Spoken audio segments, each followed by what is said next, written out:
I'm looking for some advice on how to help my 14-year-old high-functioning autistic son deal with the loss of his dad, which happened 2 weeks ago. My other two kids will talk about their feelings or write or create to get it out in a different way. Alex, my HFA son, however, mostly just paces and asks rapid-fire questions, not about his dad's death or his dad, just about anything that will keep his mind busy. The pamphlets the funeral home sent home with us on how to help your grieving child just don't fit him. Do you have any concrete suggestions on how to help him? This is from Jen. Okay, Jen, in your question, embedded within it are very important points. Now, first of all, the two other children have neurotypical ways of responding to grief, which is to share the emotion, to express it with tears, and have the ability in a group to share their grief and alleviate their grief and thereby come to terms with the grief fairly quickly. Now, for many with ASD, crying may be a rare event and it may not be his way of expressing his despair.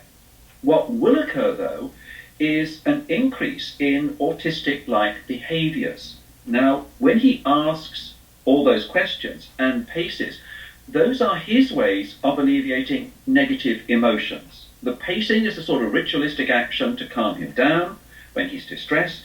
The rapid-fire questions is wanting a sense of reassurance. And as Jen says, just about anything that will keep his mind busy. In other words, a thought blocker from those negative emotions. Now, it means that your 14-year-old son is going to take a lot longer to come to terms with the grief, the change, etc. Now, when this occurs, you may need to explain to him in a Carol Gray social story why other people are so distressed and what he's expected to do in response.